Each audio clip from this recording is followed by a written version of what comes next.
I decided like, this is not how I'm gonna this is not how I am going to live. And I know that I have the power to make that decision. And I'm gonna make that decision. I have no idea like how to like unlearn this stuff and like rewire shit. I don't even think those were part of my vocabulary at the time, but it was, yeah, as simple and as difficult as the decision, like, I will not live like this anymore. And two, like, I love my mom and dad, but they got a lot of shit that they've never handled. And I watch them and I watch how this shit that hasn't been handled for 60 years, where they are now. And that was a big shift of like, that's not where I want to be. All right, Danielle, it's been a little while since we've last seen each other. I've been following your journey since last time we hung out was what, like a year ago when you were still in Gainesville. So yeah. Yeah, so I've been seeing you grow from a distance, mentally and just seeing like, all your changes. And you just relocated out to Austin, is that correct? Yes, sir. Yeah, and that was through the pandemic, huh? I'm a Texan now. Yeah, that's awesome. Yeah, after Um, the pandemic, which was unexpected, but we're here. Yeah, no, that's awesome. I see you've been enjoying it. You've been living it up to the fullest, getting the Austin vibes in and exploring everywhere. And I've been there a few times, but I haven't been able to do as much activity. It was always for like events and things like that. But I've been living vicariously through your Instagram and seeing you explore, and it looks really amazing. Next time you're here, I mean, a lot is closed right now, but it's such a cool city. I'm very grounded in my choice to move here. Yeah. Awesome. So I know we're going to dive into that, but I just want to give some context of who you are. And we met when were you still going to UF at the time when we met? No? Mm-mm. Did you No, ever go to UF? I did. Yeah, I Okay. went, and then I stayed in Gainesville for about 4.5 years after graduation. Started my business there, and we met. You spoke. You were speaking for an organization that one of my interns was in, and that's how we got connected. One of my interns at the time, Brian. Shout out to Brian. He connected us. Yeah, that's right. I was speaking at the Retail Smarter conference that UF holds, but I was also popping into Ben and Eleanor's, or no, not Eleanor, Elena. They were leading a leadership like extracurricular like program, and so I had spoken there a few times already. So I came in there, and I think that's where one of your connections saw me speak, and then we got connected over the gram, I believe it was, and then Yep. had a really amazing conversation. Walked barefoot around the grass and the farmers market, Farmers and market. yeah, Yeah. and so it's pretty Did all cool. the hippie things. Yep. Yeah. So yeah, so you just made the move to Austin, and probably one of the weirdest times to move anywhere around the world. But I want to talk about like what sparked that. Was that something that you'd always been thinking about? Was that something new? Like what all went into that move? Yeah, a lot. So I had been feeling called to leave Gainesville for a while. I love that city. I have so much love for that city, but I had felt, what's the word? Unchallenged, for a long time, but I was so in my comfort zone. I was killing it. All the boot camps, all, great friends, great people. And I had visited Austin a handful of times, for the connection tour that I ran around the country, and some other visits, and always loved the vibe. And so when I finally decided, which was really in probably December, January, I decided, okay, I'm going to do it. I need to pick a date. I need to figure this out. Because I kept saying like, yeah, I'll move next month. They're like, I'm going to move in a couple months. I was like, no, pick a date. And I ended up originally choosing, to come at the end of March. And for whatever reason, it got pushed back to the end of April. And yeah, I had signed a lease in the beginning of, the middle of March. So things were starting to close down. Um, I don't think I really understood the severity of what was happening. So I signed a lease, and I actually at one point tried to push the lease back at least a couple months, because I think like most people, I thought oh, this will be over by the summer. Like we're gonna be good by the summer. And my landlord of where I live right now was like, I'd love to help you, but I really can't. And so I kind of just trusted that I was supposed to move here during this time and that I was gonna figure it out. And yeah, it's been a beautifully challenging journey. Just leaving. My cat's about to walk across. I'm sorry. She wanted to come say hi. It's been really, really challenging, but in a lot of really cool ways. Obviously, not able to do the networking things I thought I was going to be able to do, the conferences, the workshops, but I'm finding a lot of really valuable and powerful one-on-one connections, which is I think exactly what I needed, because I know my ego would have been like, yeah, come join all the things, fill your schedule. And it's really allowed me to kind of sit in some of my shit, which I needed to do. So, Yeah, I love that. That's something that I've just been breaking through recently was, this addiction to like knowledge and going to events and trying to learn all the things because I was feeling this or I was feeling this insecurity that I didn't know enough. And so it was really fascinating to see how all these things played out. And I know that you and I connected right off the bat. Like obviously we connected off, through social media, but like when we got in person, we just, it's rare. It's starting to become less rare that I find people that like there's no small talk. It's just like, hey, what are you about? Like, who yeah. are you trying to become? Like, what are your challenges? What are your fears? Like, what are you working on? And that was something I really admired about you is just, like you talk about, we're going to talk about like what owning your shit, it really means to you and what that movement that you're creating or have created is all about and you're growing. But you and I, it seemed to be, we're always on this path of trying to better ourselves. We're learning to get comfortable with the uncomfortable and growth it comes from that. And so with this move, it just seems to me like as I was watching and I was like, oh, this is an interesting time, I wonder what the idea behind that was, which you just shared, but it seems to be a testament to the person that you are working through, and the vision of who that version of Danielle is to you that you're working towards. And so that's something I want to dive into is, I've been seeing you like transforming just with your words and your energy, but also like you're literally writing post, dear, older Danielle, like, things like that. And so I see the move and what you just spoke about being, a manifestation of all the inner work you're doing and it's reflecting in your outer world. And that's something I've been learning to step into and believe more. It's your outer world is determined by the health of your inner world and you can change the both of them. But I saw you reading Atomic Habits a few weeks ago. I'm just now through 4 chapters of that. And he said something at the beginning of that that's so amazing. It's like we set these goals, and Simon Sinek talks a lot about this too, but we tend to work outward inward when in reality, we need to work inward out because to have a goal, you have to change your personality to become that person. And so on that note, I want to know, like this is the Gray Matters podcast. So it's all things um, con- context wise, perspective, messy. But like, what are some things that you've been learning that stand out to you about the old version of you, the current version of you, and who you're working towards becoming? Ooh, what a question. Also, just really quickly want to say before I answer that question, how much I appreciate your the way you see me and the way you've seen that journey, because that's exactly I think what I didn't know I was doing at the time, but now looking back on it, like I moved here because I was my ego was being stroked all day every day in Gainesville. Like I knew that I was a figure, a well-known figure in Gainesville, and I wanted to strip myself of that. And if I remove the titles and the popularity and the familiarity that exists around me, both internally and externally, like what happens, who's left. And yeah, ripped the shit off that band-aid for sure. So who I was, who I am now, and where I'm going.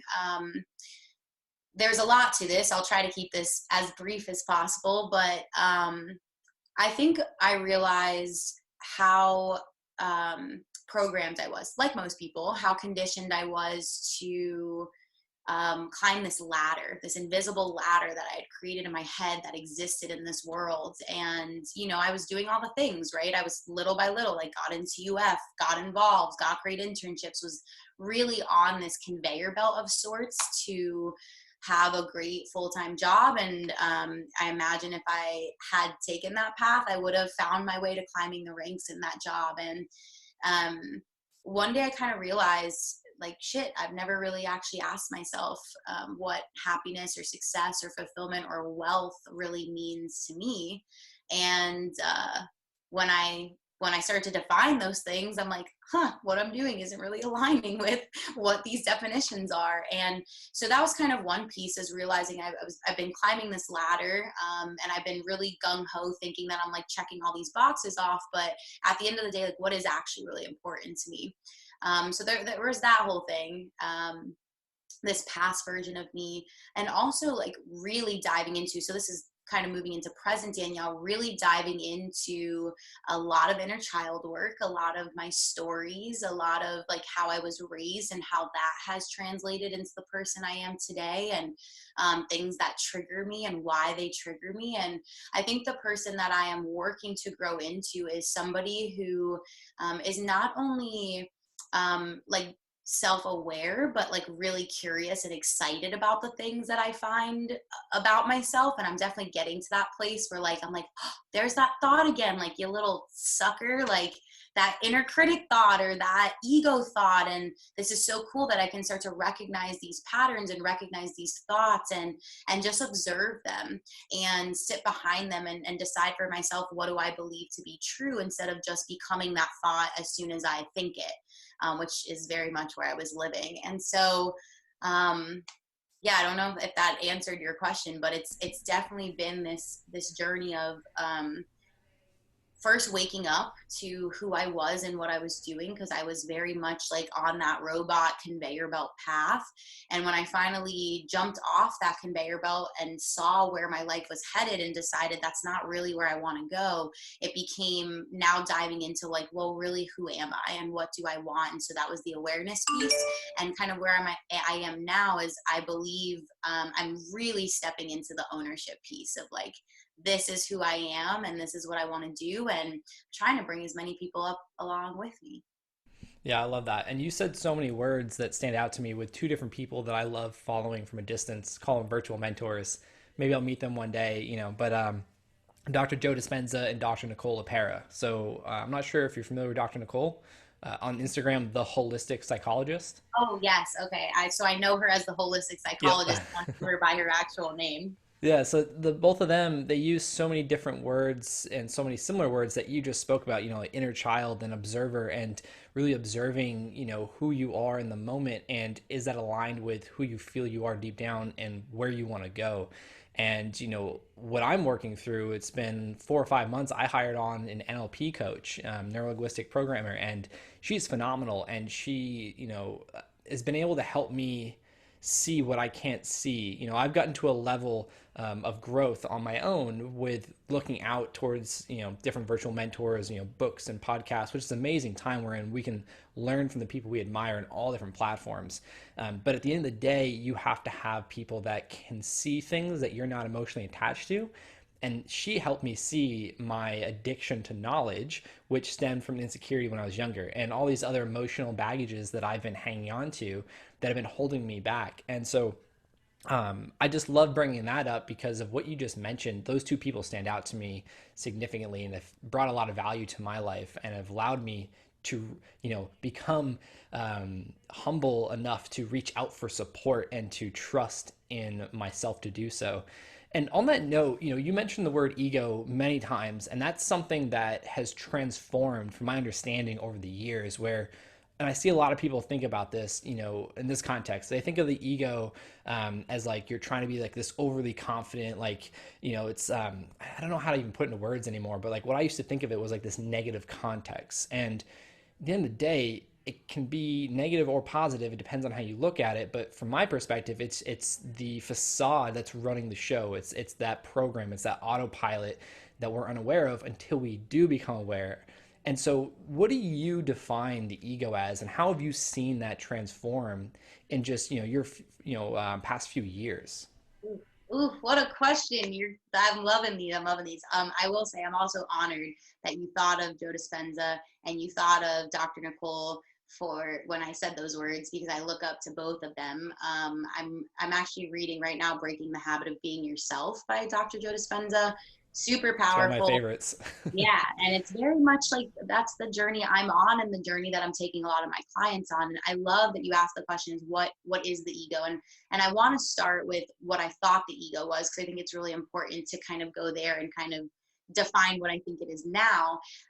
So in 2019, I was in New Year's of 2019, I was in Mexico with Startup Island, which is an incredible organization. And it was January 1st, 2019. And I wrote this letter to myself, first of the year, setting my intentions. And I said, this is the year I am going to face my ego. I'm going to master my ego. I'm going to kill it off. I'm going to fight it. I'm going to let it know who's boss, all these different things. And it was so interesting because throughout 2019, if I look back on what did I learn from 2019, I learned that my ego is nothing to face. It's nothing to kill off. It's nothing to, to that exact, like that negative connotation. It's my job, the way I see it now, is how do I understand my ego? How do I understand this part of me that exists to protect me? And so the way that I see the ego is the facade that allows my humanness to almost like categorize how I exist in the world. So like I am an ownership coach, I am a daughter, I am this, this, this, and this. And so the way I see ego is how we want the external world to perceive us, and how we want to imagine our role and our place in the external world. I'm not a psychologist, but that's just kind of what I've learned. And it takes on many different forms. And, something I was reading about recently is another role of the ego is to protect the inner child that has a lot of trauma, because all of our big T or little t trauma, right? Like all of us, or I'll speak for myself. I think that most of us have unsolved inner child work issues, whatever you want to call it. And our ego exists to protect us from diving into what those unsolved inner child things are. And yeah, so that's kind of how I see it now, as this part of me that allows me to kind of categorize my place, and also like protects me from things that trigger me. And so what I've learned to do, and it's funny because I just had a conversation with a friend of mine right before this, because I was triggered earlier today and my ego did jump in to protect me, is learning to lean into what that the ego is, how the ego responds to the triggers, and well, what's below, like what am I being really triggered about, and can I dive more so into that? So long answer to your question, but No, that's that was perfect. yeah. Yeah, my understanding is just that, it's our unconscious mind trying to run the show to protect us based on past experiences and emotions, which are the end products of experiences, and memories and thoughts that form. And like Kerwin Ray, he's another guy I look up to, who I've actually had the pleasure of meeting a handful of times now, but another virtual mentor of mine, super into psychology and consciousness. And he talks about, the more you start to understand your ego and what it's trying to protect you from, there gets to be points where you think you have control over your ego, and then that's your ego stepping in trying to protect you again, and then you're like, oh shit, like, you catch yourself. So yeah, a lot of the stuff I think you and I are talking about and learning in our own personal journey comes from a lot of similar people, and it's all just to heal past traumas and insecurities, because when we're 0 to 12, we're so conditioned, like we're so conditional, or what is the word I'm looking for? Yeah, like we're like a sponge. Impressionable, like yeah, Impressionable. Yep. yeah. No, I knew exactly what you're talking about. Yeah, that's how we process everything, how we understand ourselves and the world. And I know now from doing this work for the last couple of years how much of my myself, my being is rooted in those last couple of years, or our first couple of years. And the other thing that I have been just dipping my toes in, there's a book called It Didn't Start With You. And there's one part of the book, so it's talking about like epigenetics and, is our behavior and our subconscious formed just from the ages of 0 to 12, or is there such a thing as generational trauma at a cellular level. And something that I thought was really cool that they say in the beginning of the book is, so when my grandmother was pregnant with my mom, 5 months pregnant with my mom, who's not even a full baby, has the eggs inside of her that will eventually become me. So like, and that blew my mind, because I was like, holy shit. So like the stresses that maybe my grandma was going through, her external environment, right? Where the only way our cells get information from the external world is through our nervous system. And so whatever was going on in her external world, whatever information she's feeding her cells, is then being fed to my mom's cells that are being created, that are then being fed to the eggs that are then going to become me. And I just thought that was really crazy too. And just, again, a testament to how deep sometimes these parts of ourselves can run. And I'm just getting involved and losing myself in this stuff, because it's fascinating. It's fascinating. Yeah, I agree 100%. And I think what's even more fascinating is how that determines how our psyche works in terms of finding experiences and leading ourselves into experiences to prove our unconscious mind correct, or to, because we become chemically addicted to our emotions. And so when we have these withdrawals, then we find reasons unconsciously to create that experience, to feel that emotion. And that's why, when we wake up in the morning, we have to confirm our identity. So a lot of people look to social media or their phone or their email, or they look for all these things to confirm their identity, because that makes them feel safe and comfortable, even if it's not enjoyable. And that's something I learned a lot from breaking the habit of being yourself, was how we find all these external excuses to confirm our identity, whether it's serving us or not. And until we become conscious of it and recognize or become aware, then we don't know, and we just run on autopilot, and we get caught in the trap to one day we wake up and we're sick and tired of being sick and tired. And when there's this huge gap with how we feel internally and how the world perceives us, or how we want people to perceive us. And so I think it's amazing, because how old are you? Like 24, 23? 20, What's that? 26. 26. Okay. So you're still super young. I was about 26, 27 when I got introduced to Dr. Joe's work. So it's been like 4 years now. And I didn't understand it at first, and it got me really frustrated. But then I started to recognize all the learning lessons in my life, especially from BMX and falling and pain and the choices I was making. And I just think it's amazing that we're having this conversation, because that's the purpose of why I share, is especially the younger generation. But I just want people to wake up to the idea that you don't know what you don't know. And when it comes to your unconscious mind, unless you look at the shit that you're living within, that you're not aware of, you don't understand why you make the choices that you make, why you live the reality you live. But once you create consciousness, that's step one. Then you can make a choice of what you want to do, what you want to change. But you have to accept where you are and accept the challenges that are going to come, because it doesn't have to be hard. Like I hate when people say, like, you got to work hard for this, or it's going to be hard. Like, challenging, maybe, yeah, there's going to be resistance, but you don't have to make it hard. And I think that's where perception creates reality comes into the picture. Is like how you perceive things is going to be how you feel, and how your reality is determined. So I love that you mentioned that, and I love that that's what connected us right off the bat, was talking about this stuff. And now I want to translate this into what owning your shit means and where that came from, because I have an idea, but I want you to really share like the origins of that and how that's evolved as you've grown as well. Yeah. Oh, so many beautiful things. We could probably talk like 4 hours. Yeah, you hit so many beautiful points on the head, and I'm glad the next question is, where did the ownership, own your shit come from? And it came from this wake up, right? This holy shit, I'm on this conveyor belt. Man, I've been on this conveyor belt for a really long time. What are the other areas in my life that I've been kind of on autopilot, or just kind of following what I think I should be doing, instead of actually thinking for myself? I thought I was thinking for myself, but I was thinking for myself within these certain parameters.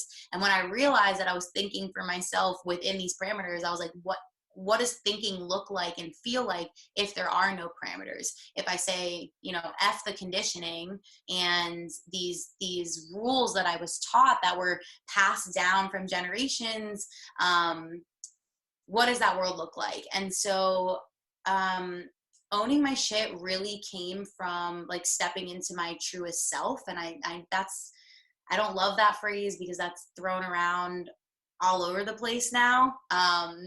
Well, I know what you mean. And before you move on, why don't you explain what your truest self means? Because I just got a real big reality check and more confirmation of what I thought it was after reading Deepak Chopra's book, The Seven Spiritual Laws of Success, where he talks about self in your ideal self, your truest self.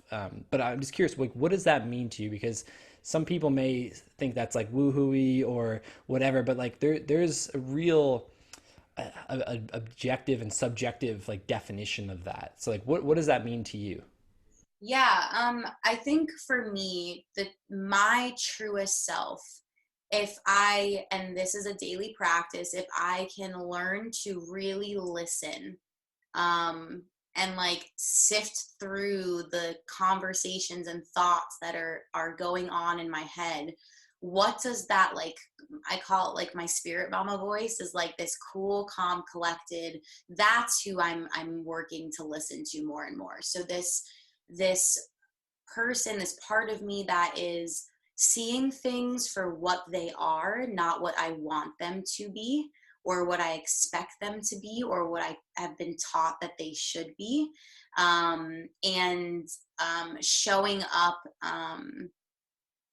in that light. And I don't know if that fully answered that question, but I think being my truest self um, is, it was a couple things, right? Like diving into all of the layers that make me me, and owning, taking responsibility for all of the things that make me me. And that truest self, yeah, is like beneath the stories and the I'll just leave it at stories beneath all of that, who's under there. And again, like I'm still very much learning who that person is, but right now, and I say right now because these things always change and evolve, but right now that's what finding my truest self, living as my truest self means. Yeah. And yeah, so yeah, I'll take a pause. I don't know if you want me to keep Yeah, going no, on. no, I love it. I just wanted you to just kind of express, what that means to you, your truest self, because I think there's a lot of that talk happening right now, and maybe people are confused about it because I was until recently, but I think it's just that it's just like who you are at your core, like who, like the paradigm you operate off of, like the values you have and the dreams and the hopes, like who you are, if insecurities and fears and limiting beliefs weren't a part of the picture, because we're not our past, we're not the things we did, we're who we are at our core. And I think when people can start to accept themselves and, like you say, own your shit, and being vulnerable, I think that's where the power is, because once you're vulnerable and you are speaking and walking your truth, there's nothing that can be taken away from you. Like you're in all of your power right there and there, and you can make the conscious choice to move forward. And so no, I love that. And that's where I think a lot of what you're doing with Own Your Shit movement is really powerful. And because I think a lot of people, I think everyone, and myself included, needs a support system. There is no such thing as self-made. I'm a really big believer that there's always someone that gave you an opportunity, that was there to listen, that was there to give you advice that you learned from, that maybe didn't know it. So I think that that's I think about, I mean, everything in your external world is a mirror of your internal world. And if you can choose to look at it like that, which I encourage people to do, we are everything made. We are situation made. We are environment made. We are people made, because how we respond to those situations are such a reflection of ourselves. And I wanted to share one of my favorite quotes. So, and I love that you asked me, like, what does owning your shit mean? Because I've done, just really over the past couple weeks, just coming back to that, like what does this really mean? How has that changed for me over the couple years of me doing this work? And kind of what I came down to, and you mentioned it a lot. Carl Jung says, until you make the unconscious conscious, it will direct your life and you will call it fate. And if you think about how many people don't understand that our identities and our beliefs of the world were developed at a time where we were unconscious. We weren't capable of being aware of what was happening. And that has literally become the foundation of how we see ourselves and how we show up in the world. And we want to, like you said, like people want to complain about, why do I keep going back to that same thought? I know I want to change and this always happens to me. Well, get into your subconscious, get into your unconscious, and understand how those are the governing laws and beliefs of how you're showing up in the world. And what I realized what owning my shit means is making the unconscious conscious. That is the work that I love to do. And again, I'm not Dr. Joe Dispenza or like I'm still new to this work, but I know what I'm supposed to be doing in this world, because every time I help somebody recognize an unconscious belief or pattern and come to peace with it and like process it in the way that they need to process it, and then see how that then changes the trajectory of their life, unbelievably powerful. It's my cat's tail. All right. Yeah, no, and I agree. There's, I talk about there's no better feeling than helping someone else win, and that's the base of why I do what I do, is because there's been so many powerful learning lessons I've had to go through the hard way to learn them. And I don't believe that needs to be the case. I was very stubborn and locked in my ways, and I chose to see these events as wake-up calls and opportunities for me to grow rather than be crippled by them. And a lot of what I've gone through, people, would easily say, they'd be like, they wouldn't judge me if I stopped, if I quit, if I gave up at whatever I was doing, and I, pushed through to do what I did. And so I love that you mentioned that, because that's been the biggest piece for me, was becoming aware. And that's what consciousness is. It's just awareness. It's just making the unknown known, and especially at yourself, because if you don't know what you don't know, you're going to find yourself in a situation that you're not going to enjoy and wonder why you got there. And then you start to learn. And for me, it started out as frustration. The more I started to learn, the more I got frustrated. And the more I saw all these things come together, all these pieces come together, and I connected all these patterns and belief structures. And then after I accepted it, and I accepted that I can't control the past, I can't control the future, I can just control me, that's when I started to feel better about it. And my biggest thing that I've been working on is just surrendering, like Dr. Joe talks about, like surrendering to the unknown, and to feel what you want now to cause an effect in your life, rather than waiting for cause and effect. Because so many people, and that's how I used to operate, was like, I'll feel X, Y, and Z when I have A, B, and C. When you can actually affect what you want by becoming who you need to be to have those things. And that's what Atomic Habits talks about, is like, we set this goal as like, I want to be healthy, or I want to be wealthy. It's like, the goal working outward inward doesn't work that way. Like, you have to change who you are to become someone that thinks healthy or wealthy thoughts, that makes healthy or wealthy decisions, because then you reach the goal and you sustain the goal. So yeah. Really understood. I'm sorry, I didn't mean to cut you off. I wish people really understood. I just did a little mini training for my clients about like the thought feeling loop that Joe Dispenza talks about in his book, of like, when you think a thought, there's literally a chemical reaction that happens in your body that then affects how your body feels, and then how your body feels then sends a message back up to the brain. And the way you think, I think a lot of times people separate like my thoughts and my body, and like they're two separate things, and they don't realize how intertwined they are. Like, they are really essentially, one and the same. And I think that's such a powerful realization, that you just touched on, is why embodying this. This is something I say, and awareness is key. And I will stand by that. I think that's, awareness is key. And then I challenge people, after you have that awareness, there's a lot of people walking around with that key in their back pocket, real safe. They have the awareness, but they don't do shit with it.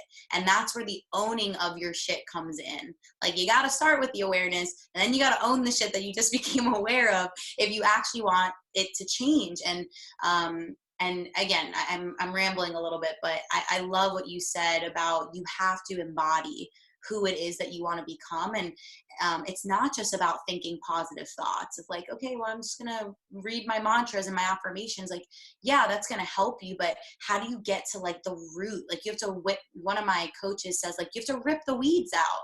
you really have to rip the weeds out that are blocking that sense of self, that true self, from shining through. um, yeah, so Yeah, good. no, that's perfect. I like the feedback loop idea and concept because it's so true, and that's what I think, cause and effect rather than cause and effect. I think that mentality will help people understand that, because your thoughts create chemical emotions and or chemical reactions that we feel as emotions. And the emotions, as Dr. Joe says, are the end products of experiences. But the difference of actually going through an experience to create that emotion versus you can think about an experience to create that emotion. And that's where we think about, or the idea of, the vision you're working towards and the things you want to accomplish, and thinking and feeling what that would be like now without having it, so you can manifest it.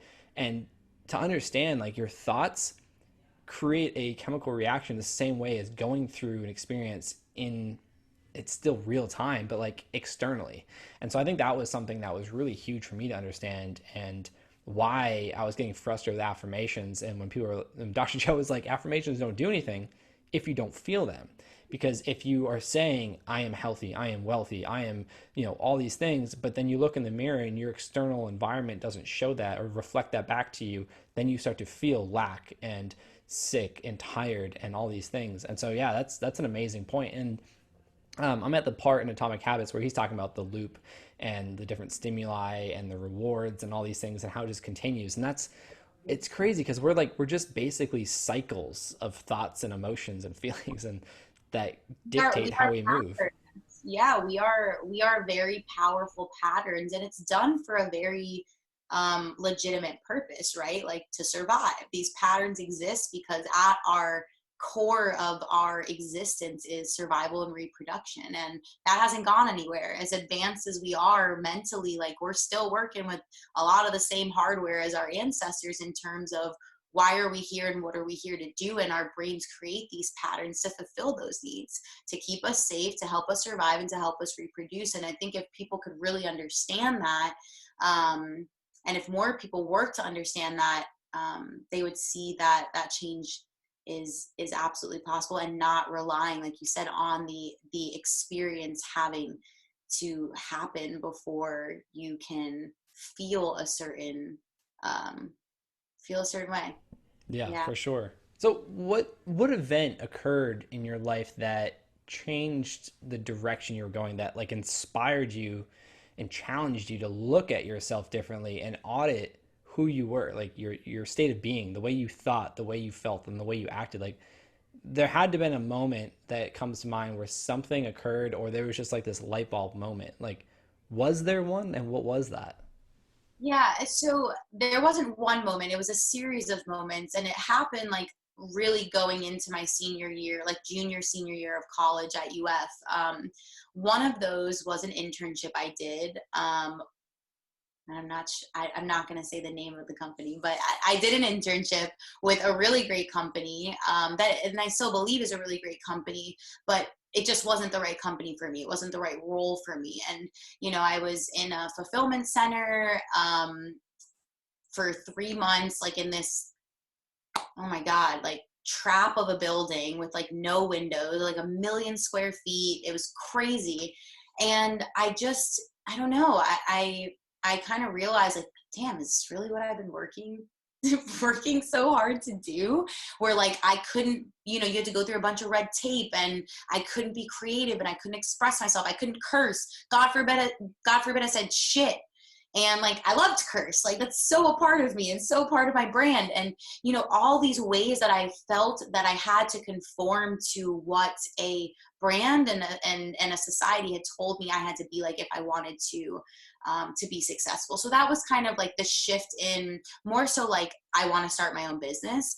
And then the other shift was I started a boot camp at UF called Gertner Grind, which still exists today, which I'm very proud of. And I fell in love with showing people. First, it was very much focused on new ways to move their body and connect with their body, because that's how I got started on this journey. Is I found the gym, and I was like, shit, this is really cool. Like, I can build muscles and like have a butt and abs if I want to. And once I got that, I think the biggest shift was I achieved the body that I wanted, um, and was really in love with my earth suit, but not in love with the soul that was living inside that earth suit.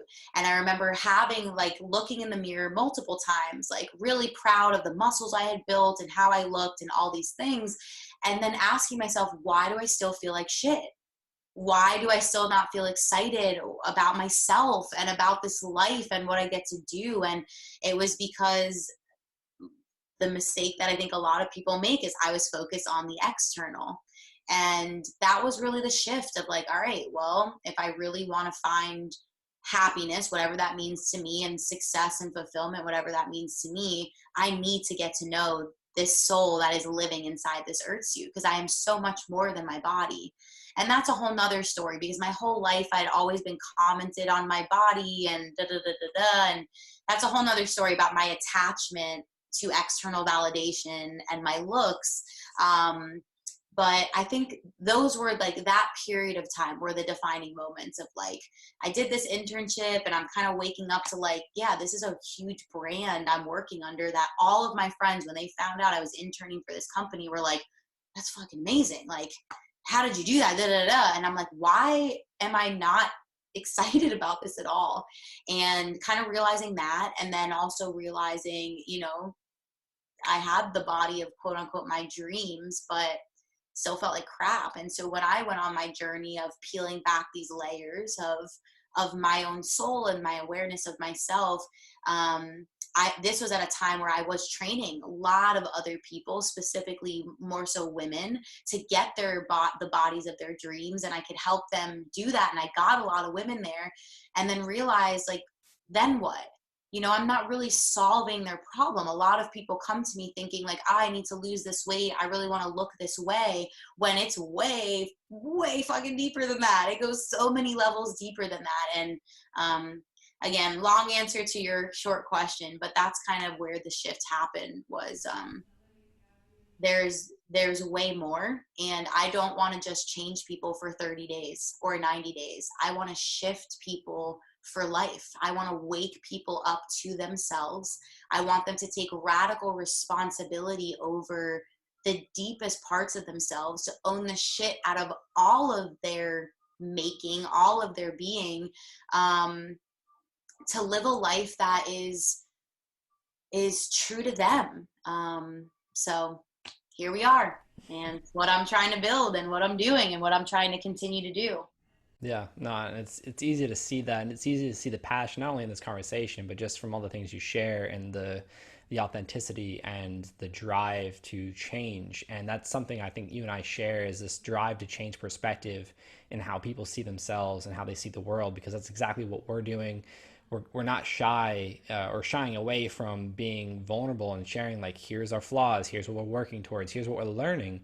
But I believe that you believe this, but like, it's the same thing. Like, we don't want to just, you know, quote unquote, win on our own. Like, we want other people to win. We want other people to show up as their truest self, to live the ideal version of their lives, and not go through pain and suffering to get there. And so I really appreciate you sharing that. And on that note of that internship, and, you know, going for the degree and all these, you know, following this traditional steps of society that I see so many people choosing exactly choosing that route. And Jim Carrey said it best. You know, it's picking a route of fear disguised as practicality, and we're conditioned to believe that this is the path to success and it's guaranteed.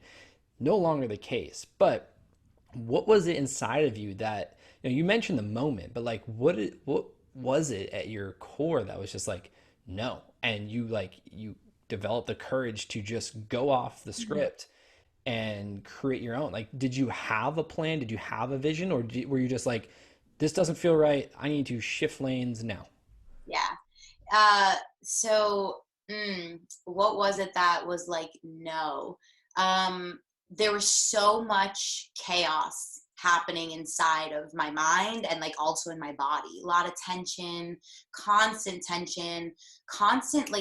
being triggered by my external environment. I was carrying a lot of anger. And again, this has to do with a lot of things, right? Parents and all that jazz we could probably spend hours talking about too, but I decided like this is not how I'm gonna this is not how I am going to live, and I know that I have the power to make that decision, and I'm gonna make that decision. I have no idea like how to like unlearn this stuff and like rewire shit.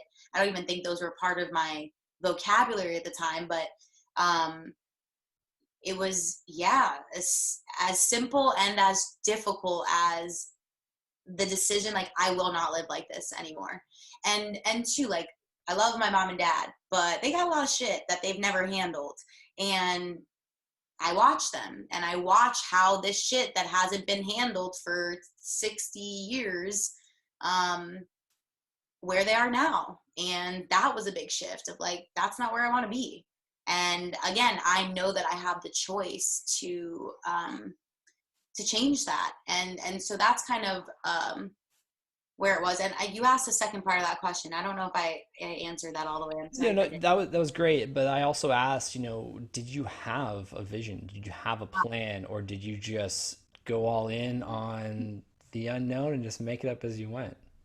I did not have a plan, which was hard because I am a planner. I'm very I can meticulous. relate. Yeah, I'm very meticulous. Got my little appointment book. Um, and so this continues to be a challenge for me. This is something I'm constantly working through, which is why the surrender piece is so difficult. To really just like surrender, and learn how to tap into that that intuition, third eye, whatever you want to call it, that highest self. Um, I didn't have a plan. I knew one thing for sure was that I loved teaching movement. I love teaching movement. I got lost in it. And I think when you find something that you are so present that you forget that you have a body, that there's time and anything else in your environment, as Joe Dispenza talks about in his book, that like that's money. So like focus on that, think about that, explore that. And I knew I would lose myself teaching these boot camps and coming up with workouts and new ways, and like watching these light bulbs go off on other people's brains of like, oh shit, I just did that. That was a really hard move.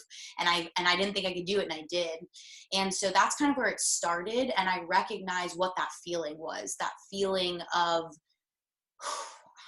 it's like a heaviness and a lightness all at the same time, right in the center. Like maybe you understand what I'm talking about. Maybe everybody feels a little bit differently, but it's like right in the center, solar plex of my body, where it was like, yes, I don't know, everything, like everything was pulling me towards it. And so what I decided my plan was going to be, like when I felt that feeling, I was going to go for it. And another thing that I realized too, a lot of entrepreneurs, and I was on a podcast recently, we talked a lot about entrepreneurship.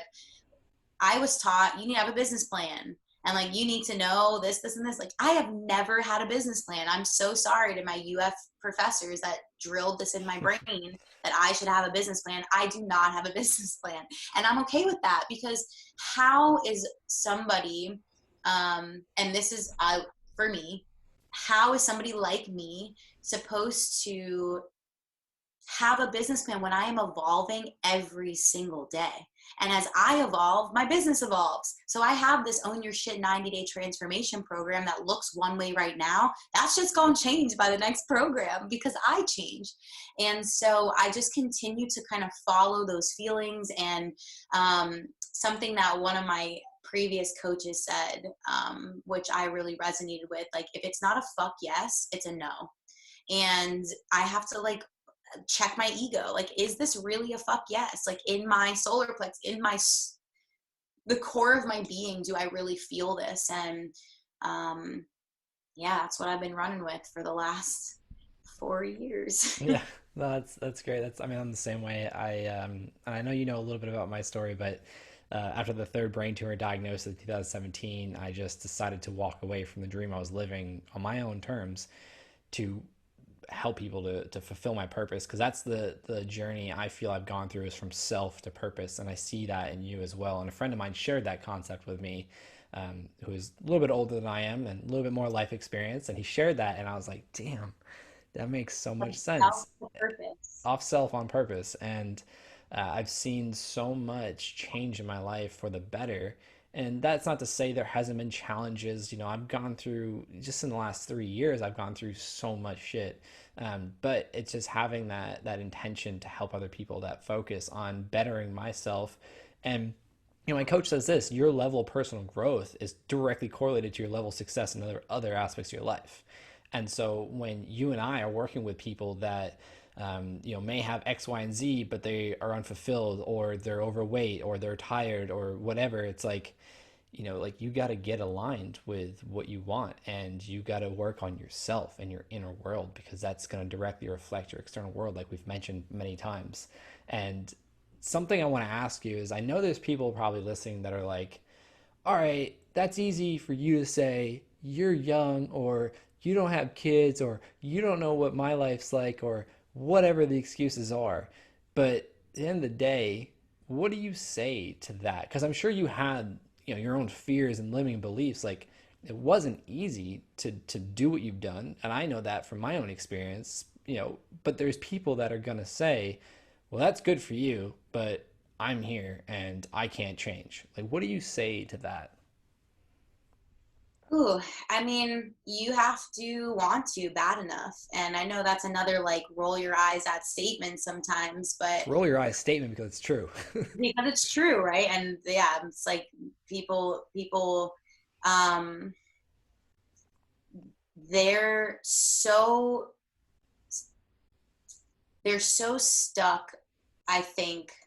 And again, this is my opinion. So if you're listening, this is obviously my opinion. Well, you and I want you to not have to say that, and I want to give you permission to just say what you want, because you and I are speaking from experience. Yeah, We're not just speaking theory, which I fucking hate. We're living by example and sharing our experiences. So no longer do you need to say that or to feel bad about that. So just, permission you're granted. just All right, speaking your truth. It's all let, good. let me unleash on y'all then, since I just got permission from the man himself. No, I really appreciate that. Yeah, like make the fucking decision, honestly. Make the decision to have fun with your shit. That's it.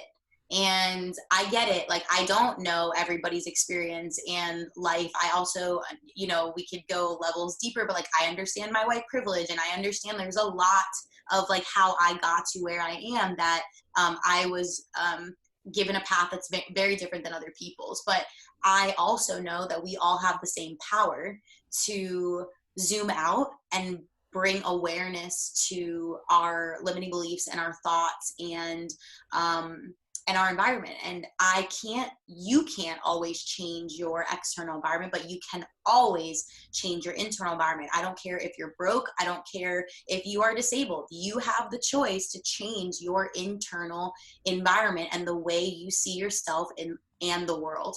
And if you don't want to take radical responsibility for that choice, that's on you. That's on you. And it is as simple and as challenging as making the decision: I will no longer feel this way, and I will no longer allow my unconscious, my subconscious to dictate my life.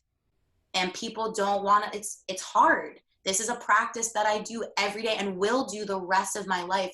I was reading something that said, like, do you guys think Buddha just like never, was never triggered? I'm sure Buddha was triggered, and I'm sure like all the people that we look up to were triggered, but they recognized that they could take space between that trigger and the reaction, that they could observe that trigger happening inside the body and choose to respond in a different way. And I think the issue that most people run into is not wanting to take that level of responsibility. Yeah, And that's I feel that's really that's real with big. people. Yeah, Yeah. that's big, because people may want deep down to make changes, and I'm working through these in my own various ways, but people don't want to accept their reality. And I've said things, I've written posts, I've made videos and shared the concept of, you're at cause for your reality. You're not at blame, you're not the fault. Things happen. It's out of your control.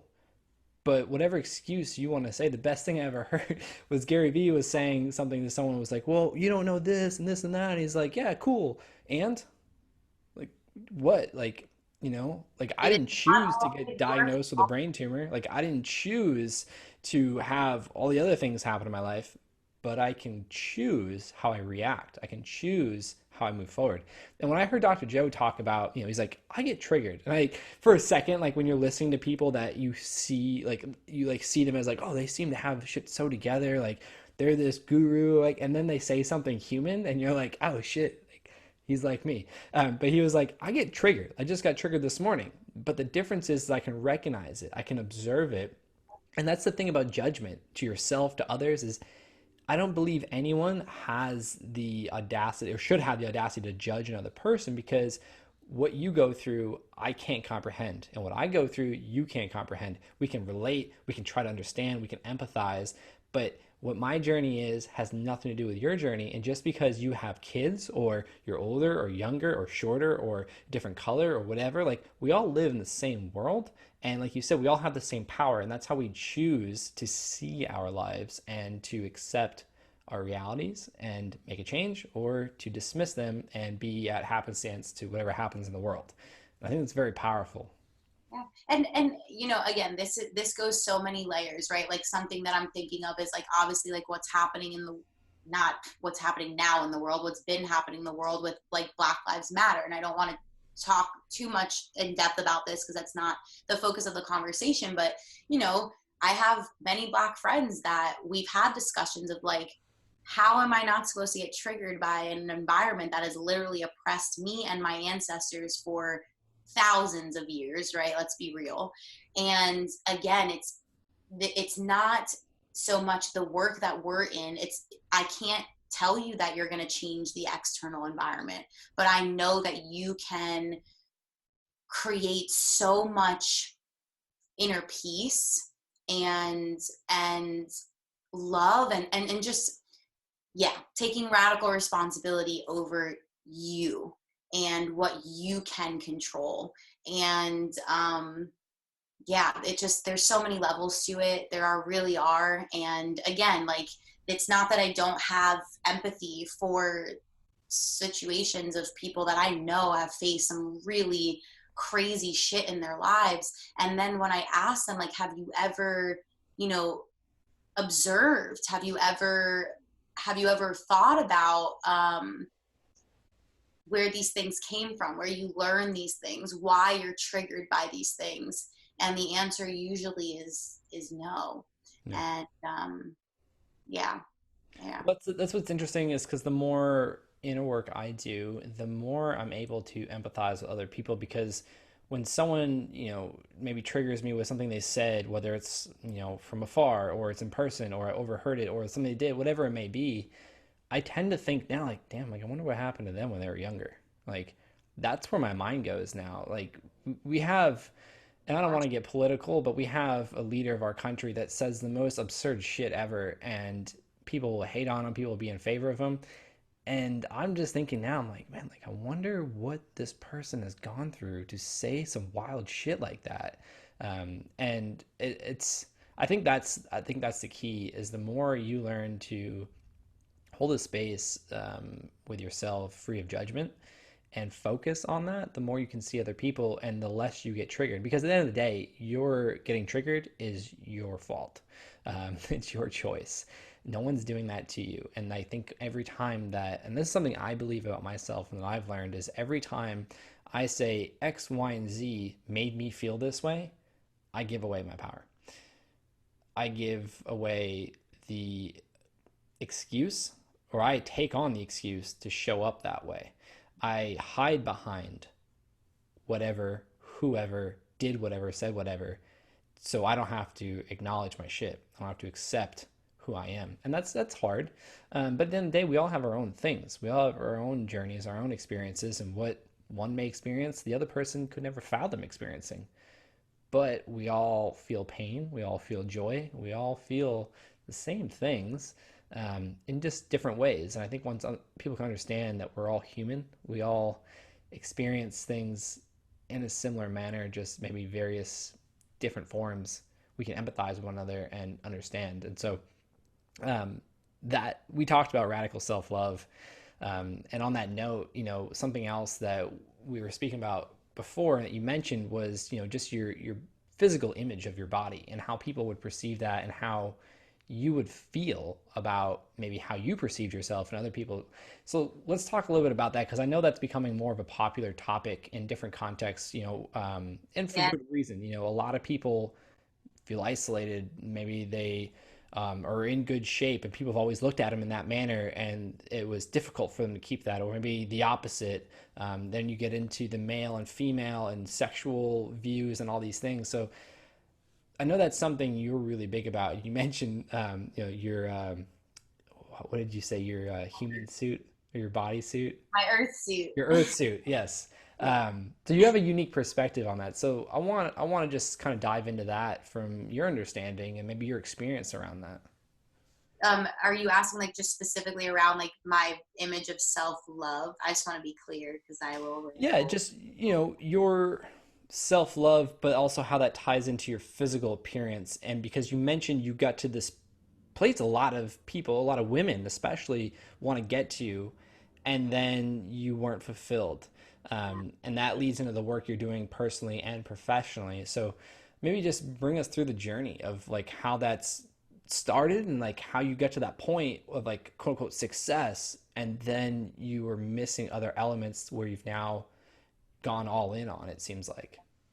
Yeah, thank you for bringing that up. I think all in all, I've realized that this is an incredible machine, right? For me to do the soul work that I'm here to do. And again, depends on what you believe in. This is what I believe in, but started off not again like not knowing that, being very conditioned that I am received by the way that I look, which is truth. Like if you think about even how we categorize people and process information, like when I see somebody a lot of the times, and I'm working on this, but I make a judgment because our brain works in categories. Can I trust you? Can I not trust you? What have I learned about you from what I've seen in the past and what I see right now?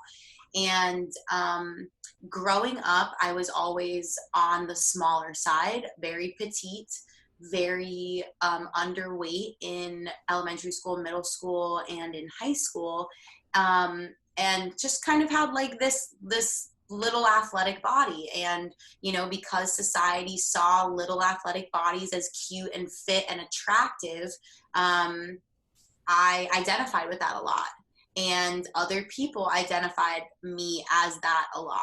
And I'd always get a lot of comments of like, oh my God, you have such a great body, you have such a great butt, all these different things. And so I, over time, associated my self-worth to how my body looked and how other people saw my body. And we won't go down the whole rabbit hole of like all the shitty ways this led me down shitty paths, but where I'm at now is understanding that my Ursu is just the cherry on top of my really dope soul.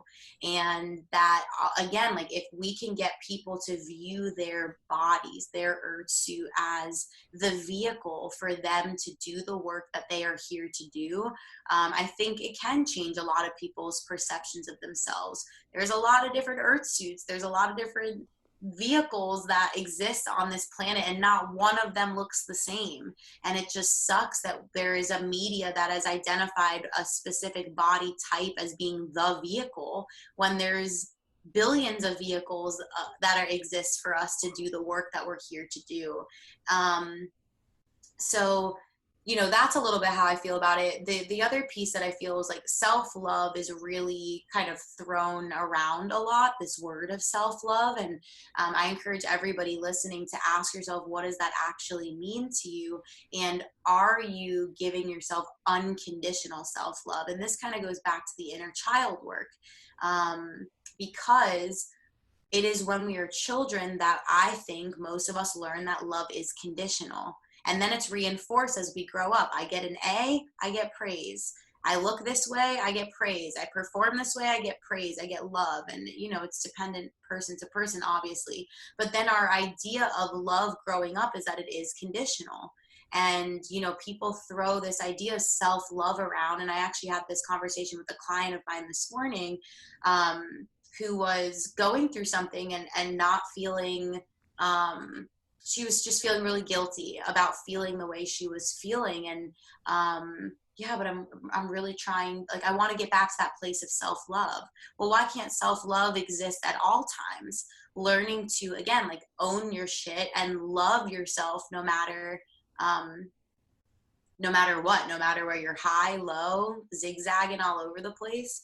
Kind of moved away from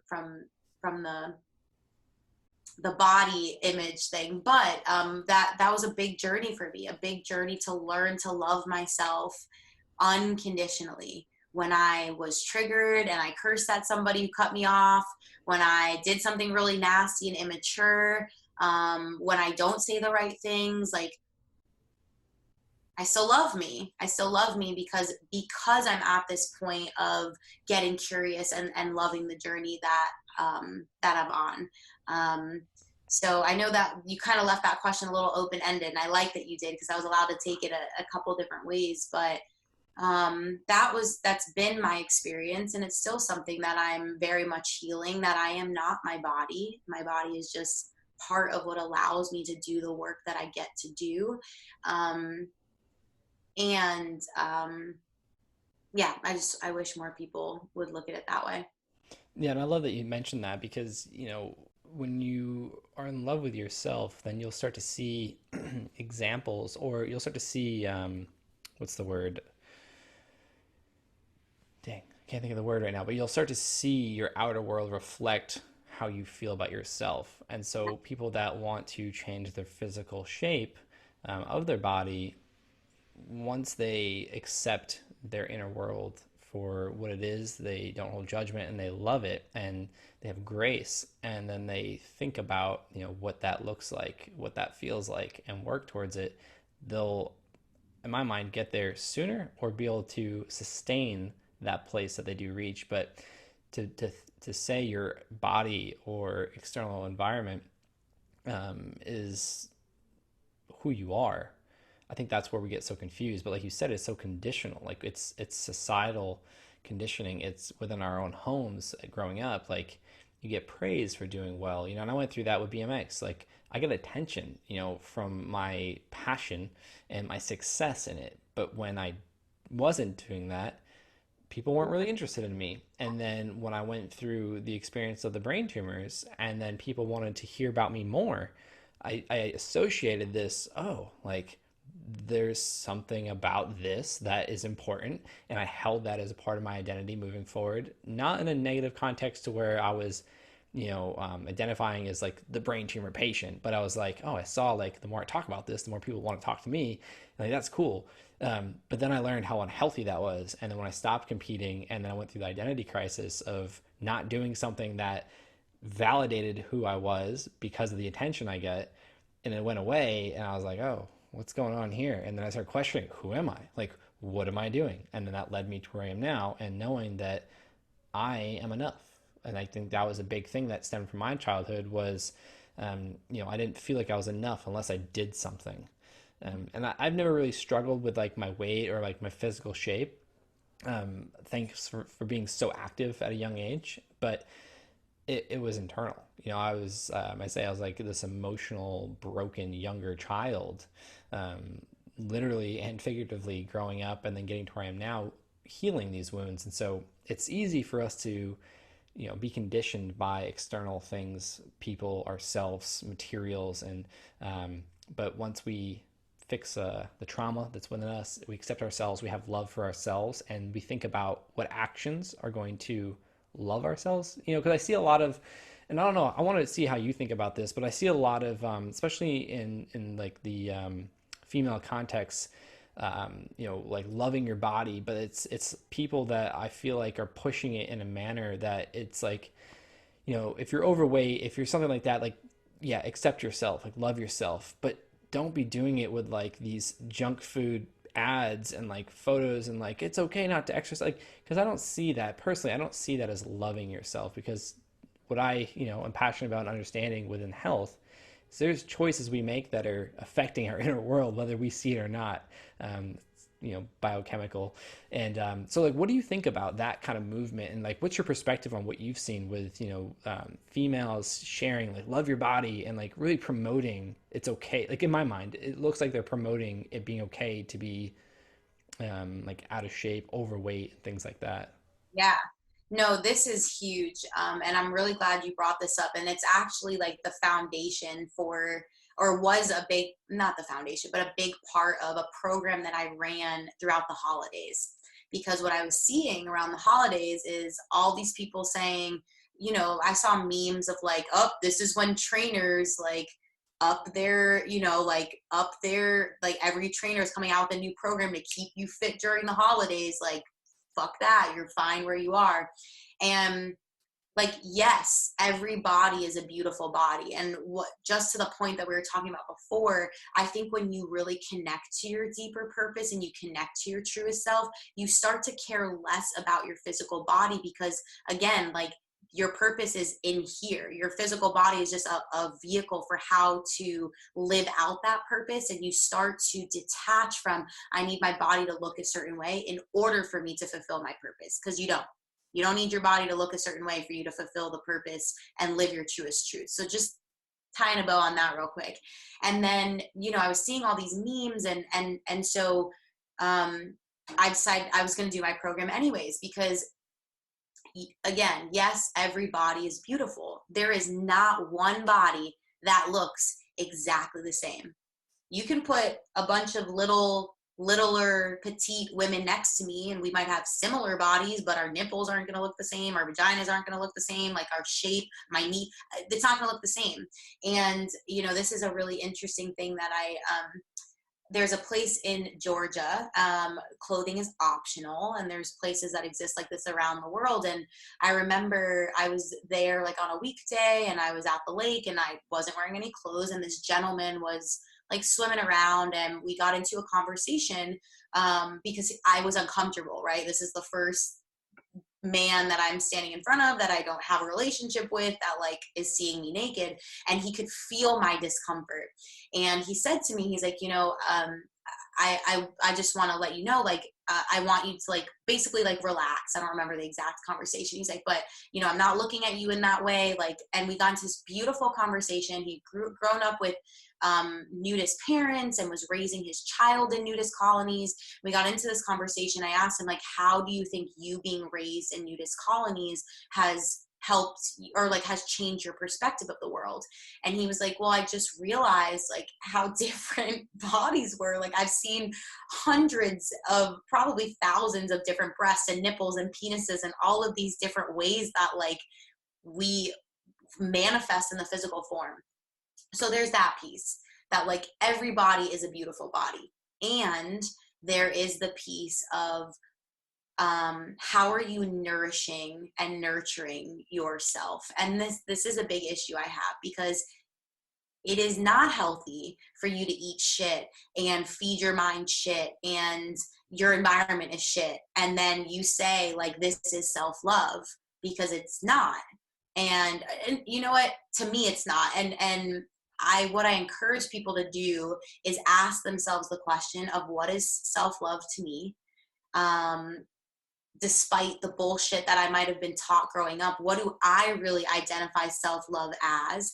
And again, like coming back to what best supports me living out my soul's purpose. And I know this from experience, and I imagine you know this from experience, but eating good foods, feeding your brain good books and information, surrounding yourselves with good people and nature and good environments, that only helps enhance your ability to live out your soul's purpose. So I very much align. I get very frustrated when I see people posting pictures and commenting that like, she's allowed to do whatever she wants. Of course you are. And I want to support you living the healthiest version. And my level of health might not be your level of health. That's okay. I'm not saying you have to follow my lifestyle in order for you to be healthy, but ask yourself, what is health to me? what does that look and feel like for me? What is self-love to me? And am I embodying that? And if the answer is yes, then cool, I'm here with it. But if that answer is not yes, and you're doing it because somebody tells you that like you're okay at any size, so like you should just do whatever you want, there's an issue there. And I just really try to encourage people to look at the root of that. And I think it does come back to defining what these things mean to you. So yeah. Yeah, I think you hit it nail on the head with, what does health mean to you? What does, success mean to you? What does love mean to you?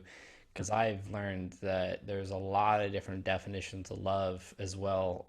Self-love, love with a relationship, expectations built on these understandings. And so I think that's the theme of what we keep talking about, is not to hold judgment for yourself and other people, but accept yourself and then make a decision on, are you happy? You could say all that you want. You can follow whatever person you look up to that's doing whatever content you're getting your information from. But at the end of the day, how do you feel? And do you feel like this is best? Do you feel filled? Do you feel driven and happy? And do you feel successful? Because if you don't, I mean, then you can make some changes. And that's what I think you and I do a good job at, is we are an opportunity or a tool for people to utilize if they want to make change. And that's something that I've experienced, is like, by sharing my truth, I've seen other people's insecurities come out and attack me for sharing X, Y, and Z, because whatever they're going through that they don't believe in. And I'm like, all right, well, what does that mean to you? Like, how, like, I don't know. I'm not saying that this is geared towards you, but I'm putting this information out, and I know it's valuable because people come to me and ask for support, and I give them my full support and love and attention, and they get the results and they have these changes. So yeah, I just think that that's something that's so, like, I mean, food, movement, like our thoughts, our emotions, it's such a personal thing that if we're not aware of how we're being triggered, it can turn into something that we may not want. And so I appreciate you touching on that subject, because I know that's a very touchy subject. But I just wanted your perspective on it. Yeah, I mean, it is touchy. I think there's a lot of things that are touchy these days.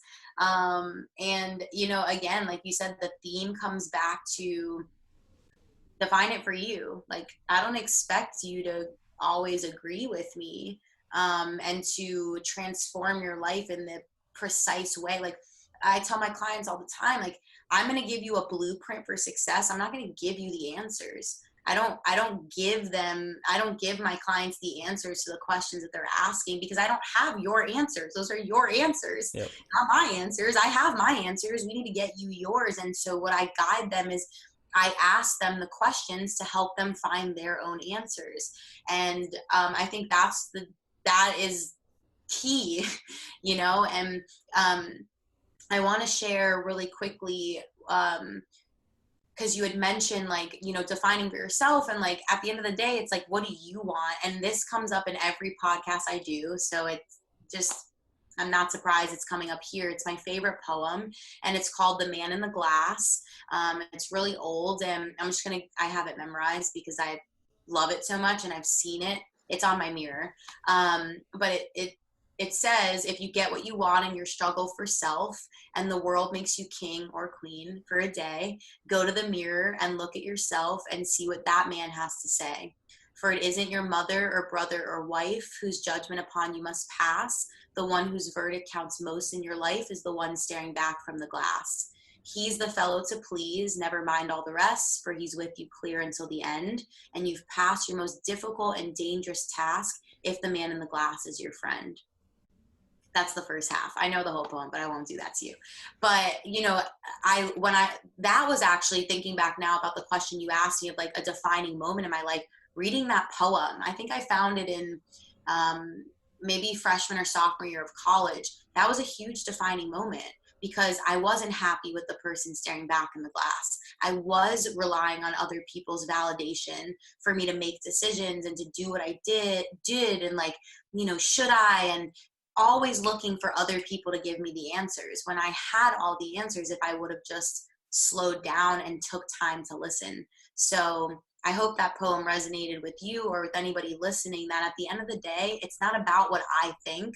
Sure, I have my own methods and my, trips and or tricks and secrets for success, but at the end of the day, like, you have to be able to look at yourself in the mirror and be like, fuck yeah, you're awesome. Like, I love you. Let's do this. Yeah, no, I love that, and I resonate a lot with that. Thank you for sharing that too. That was an amazing listen. I'm curious. Send the whole thing to me later on if you can, Yeah, yeah, because I definitely. want to check that out, and I want to share it with Jackie too. I think she'd enjoy it as well. Yeah, it's like taped. It's like I need to print a new one because it's destroyed. Because I've brought it with me every time I've moved, and I always tape it up on my mirror as a reminder of, like, who are you living for? Who are you making these decisions for? And I think, one thing I think is important to understand too. There's this. I talk to my clients a lot about selfishness a lot, because when we are in this work and we're talking about, like, focusing on you, showing up for you, I have some clients who are married and who are in relationships, and they're like, well, isn't that selfish if I don't care, or like I'm not giving, like, listening to what my partner wants?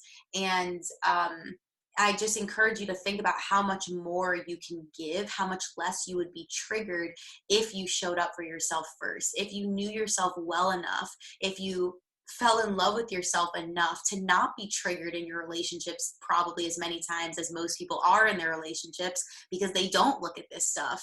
I know I was in my last relationship. So it's not selfish. The more that you or fine, call it selfish, but change the connotation. Like, it is about me, and it is about me so that I can show up as my highest self in the world, which we need more people showing up as their highest self. Yeah, you got to help yourself before you can help other people. So, I mean, I 100% agree with that. On that note, what does success mean to you? I was waiting for this. I felt like this was going to come. So success to me is ultimately floating through life with an unparalleled sense of self-assurance and inner peace. Like, that to me is success. And yeah, like, if I can be in this place of consistent observation, consistent, like, I want to always be in awe of what's unfolding in front of me. I'm not there yet. It's gonna take me some time. Like, I'm a human. I get caught up in my own shit too. But I want to be at a place, and I know that I will be successful when I'm at a place when I'm just in awe of what unfolds. I'm curious about what's unfolding, and I'm excited about everything that I'm learning. Awesome. No, I love that. Um, what's one thing you wish you could tell yourself any amount of years past, if there's anything? Or what? Maybe, A lot of things. yeah. What's one thing though? If you had to pick one thing, what's like a reoccurring theme for your life lately that you think is really profound? Um, I have all the answers. I have all the answers. If I slow down and listen and practice and strengthen that muscle of me, of, like, the highest self me, um, yeah, I have all the answers. And that doesn't mean, like, don't go get a coach, like, I just want to say that because, I remember saying that to myself once of, like, oh, I have all the answers. Why the fuck do I have a coach? Like, there's other reasons, like, but knowing that at the end of the day, we are made up of the same magic and energy that allows babies to be created from a little egg and a sperm, that allow plants to grow and die and be reborn, that allows the stars to twinkle in the sky. Like, we are made up of that same exact energy.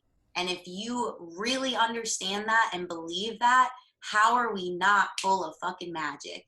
Because there is magic I see every single day. So, yeah, that's what I would tell younger me. Awesome. Well, I think that's a great place to end, and I appreciate you sharing that. And I appreciate our connection and you just sharing all that you do share, and then for sharing your time with me today. And I'm excited for when I can make my way back out to Austin. We can hang out and catch up and explore together. And yeah, I just really appreciate you and all that you represent. Thank you. And I appreciate you. I think everything happens for a reason. And I know that our meeting in Gainesville, I knew our meeting in Gainesville was going to be one of many. And I look forward to having you here. Thank you for your time and energy and creating a platform for people to share. It's really nice. And thank you, everyone who's listening. Appreciate you listening to me ramble for the last hour and a half or so. That was great. I appreciate it. Thank you.